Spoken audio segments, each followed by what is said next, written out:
Good morning, everyone. Welcome to the Perth Property Show. My name's Trent Fleskens, your host as always. And this week we're going to dive straight into a Q&A session. We haven't had one for about 3 months, certainly not this calendar year. And so the inbox is filling up. It's an opportunity for me to solve some problems, hopefully. So let me get straight to these questions for today. A number of them, far more than usual, so I'm going to try and race through them as rapidly as possible. The first one comes from Danny. Danny asks, Trent, are coastal suburbs like Scarborough and Rockingham still affordable for the first-time buyer? Danny, that's an interesting question, just the way that you posited it. Connecting Rockingham and Scarborough, obviously two very different demographics, two socioeconomic spaces. Rockingham, you're looking at properties that you might still be able to buy in the 400s for a 2 or 3 by 1 unit, certainly available for a first home buyer, and to some extent within the state government's measly increase to $500,000 for the first home buyer's rate of stamp duty. But for the most part, most properties now in Rockingham, if you're looking to buy a house on a bit of land, and that's just an established older house that's probably 40 years old, you're now in the $6, $7, $8, even $900,000 mark. I would, however, suggest that Rockingham is a suburb that, whilst it has received about 60 to 70% in some of those suburbs in the Rockingham area increase in price over the last 5 years, there's probably some downside protection in that price point that exists that didn't exist a number of years ago, simply because of the forecast on AUKUS and what that will do for that Kwinana to Rockingham space around there. Certainly even applies to areas extending into Baldivis, for example. Although there was never really any foresight around the impact of AUKUS back when these suburbs were created, there's certainly now an opportunity, I think, to feel a little safer with your money down there, especially the closer to the ocean you get. And Rockingham proper is screaming out for supply when it comes to defence housing, and you'll hear a bit more of that in the news, I think, going forward. So first home buyers, yes, opportunity in the older unit market for Rockingham. Scarborough, a lot harder, and depends what you characterise as a first home buyer. Some people are first home buyers at $2 million, some are at $500,000, but in Scarborough you're certainly not getting anything for $500,000. It's likely that you'll be scraping together a $700,000 plus purchase for a 2 by 1 unit that's probably 40 to 50 years old in Scarborough, with most properties in Scarborough now that have any substance or family aspect to them being in the mid 1s to late 2s. So very different demographics and economics in those areas, but both obviously benefiting from the same aspect and proximity to our beautiful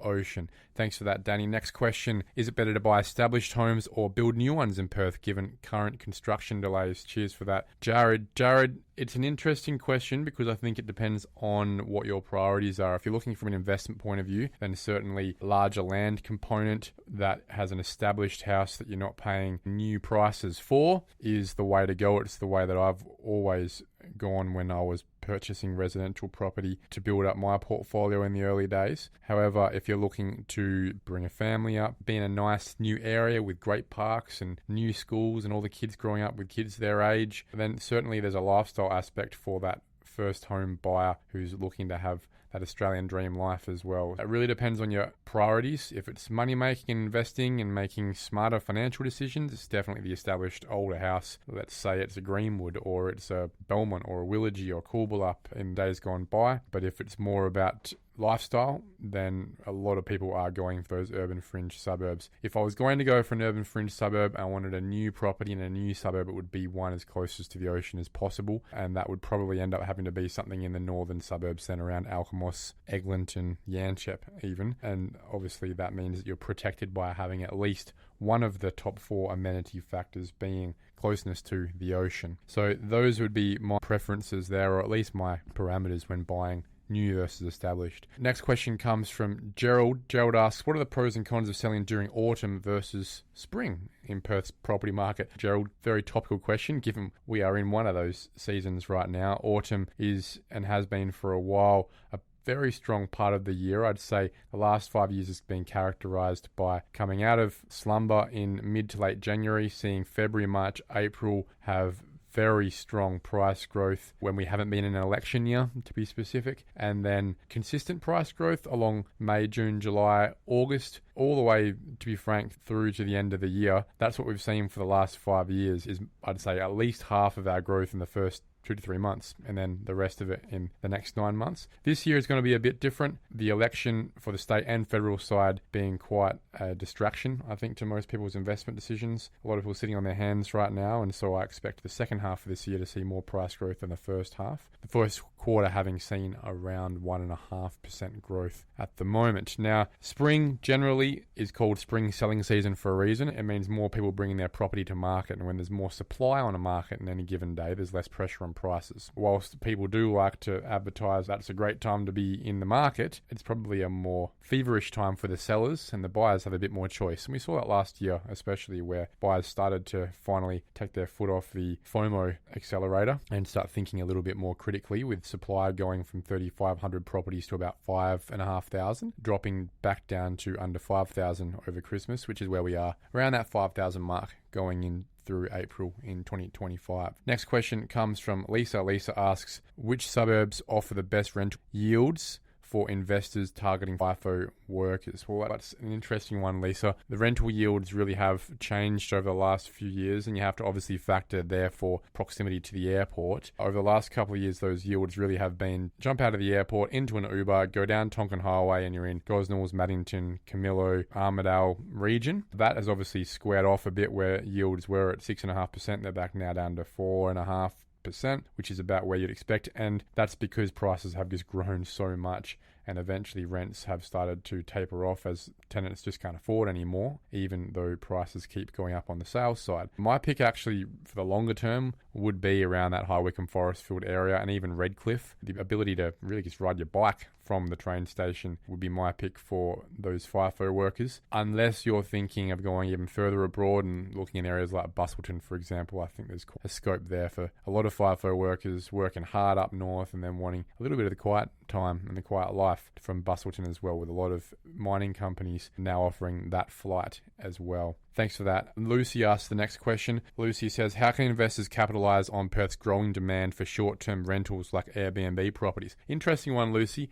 There is a thought process there that granny flats, especially mod homes with John Kerry's planning reforms over the last year, making that more accessible, would be an option. I would say that Airbnb is the only way that I would justify paying the $200-something thousand at least for a granny flat in the first place. You'd want to be able to net a good $1,000 a week, I'd say. So if you're going to have a granny flat, it needs to be an area people are going to want to live, a good walk score, so it'd be somewhere very close to an activity centre, the city, these sort of areas. Or it's down south where you would see that opportunity of Airbnbs more prevalent just for the Perth weekend trip. So that would be the first side, a granny flat somewhere in the backyard in a good area near an activity centre. The next would simply be, and I hate to say this because I'm not a fan of it, just converting your house, if you are in an area that is close to an activity centre, into an Airbnb. If you're making $800 a week in, let's say it's a North Perth or an East Perth, something like that, you're probably doubling or tripling that in a good area with an Airbnb. You're just having to manage it and manage the bookings and manage the cleaning and all those sort of things. So yeah, if you're looking for that yield, certainly not my focus. My focus is capital growth and manufacturing wealth through development. But if you're more interested in the cash flow side of things, or that's what's inhibiting you from growing the rest of your portfolio, Airbnb can be an option to making that work. Just be aware that banks aren't big fans of Airbnb and makes it a lot harder for you to get loans, even though the actual cash flows you're getting from Airbnb can be a lot higher. Let's go to the next question. It's more of a long-term outlook question. It comes from Josh. Josh asks, what are the risks of investing in outer suburbs like Baldivis or Alkimos as urban sprawl continues? Great question, Josh, and it ties into the last question we had around new versus established. We've seen a bit of a counter-logical cycle in the last few years in the price growth space of urban fringes, simply because the replacement cost of houses has gone up by 60 to 70%, and given most of those houses on the urban fringe are mainly made up of house value rather than land value, that's what's driven such growth in those areas, because the amenity hasn't changed, it hasn't gotten any better. People aren't choosing those areas because they're nicer than they used to be, simply because it's too expensive to build in a lot of cases, and so people are ratcheting up the price of established properties that are 1 to 10 years old there. But fundamentally, when you take away the inflation part of the price growth in Perth's property market in the last 5 years, it all comes down to amenity and fundamentals. And you will never be able to convince me that a property in Byford has anywhere near the amenity of a property in Cannington or a property in Ferndale or Belmont. And so whilst you can buy a property in Byford now for $800 and something thousand, I'd rather spend that money on a slightly older, slightly smaller maybe property in Cannington that always will have more amenity than something that's 50 minutes by train from the city. At the end of the day, people will always prefer to be closer to the river, the ocean, the city, good schools and good activity centres. And it's hard to argue for those urban sprawl suburbs, with the exception maybe being Railcamos areas that are obviously close to the ocean, master planned, where Joondalup is really their town centre, only being maybe 15 minutes away in that space. But otherwise, yeah, I struggle with that, and the risks really are that you are investing into a market that is saturated with high loan-to-value ratio owners, saturated with investors who can pull the pin straight away, saturated with tenants, and generally streets with tenants have houses that are looked after them far less than those with owner-occupiers. And also just in lower socioeconomic areas, it's just a fact that most suburbs in the outer rings are housing people with less money and with lower socio-demographic backgrounds. That's not where I want to be putting my money. I want to be the poorest guy in an area that I'm investing my money into most of the time. So always trying to aspire to that next rung along the ladder. Those are the risks. So when the rug comes out from a market at some point in time, people can't afford to pay the mortgage, don't have jobs, people leaving to move to nicer areas. Whatever it is, at the end of the day, the sandcastle always falls away. The rug always gets pulled from these places first and hardest, and it takes the longest to support it again. You'll find places like Wembley Downs, for example, never actually dropped in value when every other suburb in Perth nearly was dropping back in the 2016, 2017, 18 era.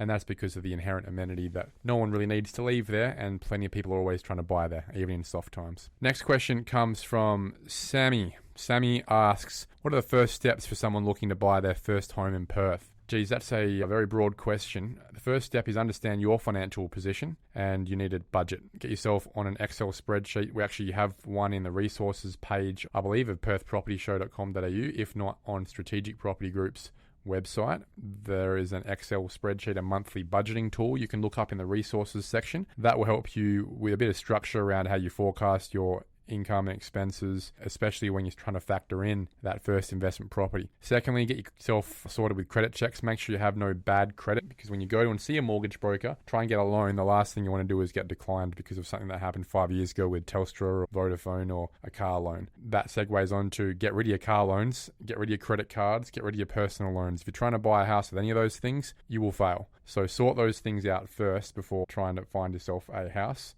Next would be get an understanding of therefore what your budget is with a broker based on your serviceability, being your income, and proposed income from a rental maybe, as well as your deposit, and talk about what your deposit has to be with your broker, either whether it's a 20%, a 10% or a 5% first home buyer's guarantee scheme, or a guarantor with your parents. One of those is going to be the limiter of what your budget will be. And then once you've got the budget, understand what your strategy needs to be. Is it going to be passive hold? Are you going to be just buying a house? Is it going to be a renovation? Are you going to be buying something for Airbnb? Or are you going to be trying to buy something and eventually do a development or a subdivision and development? All those factors will determine where you are then going to buy and what it is you're buying in that suburb. And finally, listen to the Perth Property Show. If you haven't listened to the last 330 episodes, all the answers you need to understand what you're doing with your property pathway, your goals, really sits within the last 6 years of knowledge shared on this podcast. So start there. You've got a few weeks worth of hours to listen to. The next question comes from Jackie. Jackie asks, how do I determine how much I can afford to borrow for a home loan in Perth? That's really easy. First thing you need to do is understand your income as well as your proposed income. If it's going to be in a rental property, you can add the proposed rent, and then add all that together. You can do a pretty easy back of the envelope calculation by multiplying that number by 5. So if you make $100,000, a good way to look at it, if you have no other debts, is you'll probably be able to loan up to about a $500,000 amount. Now that's really broad and really basic and is modulated by every single bank. Some will be more, some will be less. Some will allow you to go to 6 times. Some won't like your income type at all. But really, you should be speaking to a mortgage broker. We have the best mortgage brokers at Strategic Mortgages Perth. You can give us a call. Go on the website there at strategicmortgagesperth.com.au and speak to the boys there. Now, at the end of the day, it really just comes down to what the banks will give you, balanced off with what you actually want to spend on a monthly basis. So a broker will be able to tell you not only what the banks will give you, but if you do take out that loan, let's say it's $1 million, then what will that repayment look like? You might actually not want to pay a repayment as high as what the banks will allow a loan for, and therefore you may only take $800,000, for example. So get those facts together, and then that will help guide you as to what you can buy, and go from there after that. Good luck, Jackie. The next question we have is from Lachlan. Lachlan asks, what are the pros and cons of buying an apartment versus a house in Perth? Now, for the most part, you'll struggle to see me ever justifying buying an apartment as an investment. Now, I always advocate for the need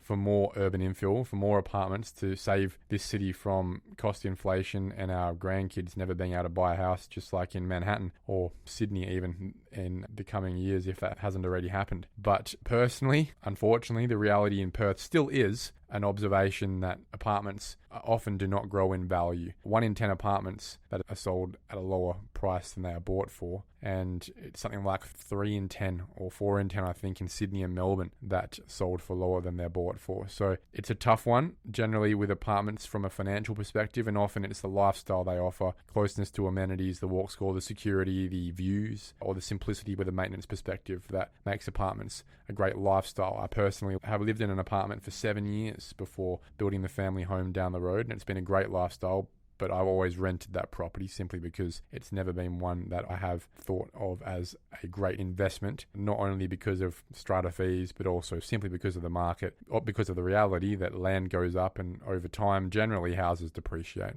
That's the biggest issue when it comes to apartments. Obviously, the pros are fairly easy to rent, fairly low maintenance, and often cheaper to buy into in the first place. But when it comes to a house, the ability to develop that property, subdivide it, even do an extension, a renovation, something like that, always gives you that option to manufacture wealth. Not to mention the fact that our culture still does value houses. There are more buyers for houses on land than there are for apartments in any suburb, in any market, for the most part. So until that changes, the best investment still is a house on land, for good or for bad. Next question comes from Kate. Which suburbs are best for families with young children? Geez, there's a lot of factors here, Kate. The first, I guess, is, I would like to say, proximity to good schools. Now, when it comes to young children, obviously that comes down to the primary schools, and that can change every year with different teachers and headmasters, and that depends on your budget as well. Are you going to a state school or a private school? If you go into a private school for young kids, it's most likely you're already in a good suburb anyway. So any of the suburbs that are within 5 to 10 Ks of the big private schools in the western suburbs are good suburbs. So you're not really losing out there. But then I guess it comes down to making sure that you're also moving into a house that you might be able to be in for the next 20, 30 years. And so high school becomes a factor too. If I was not getting into those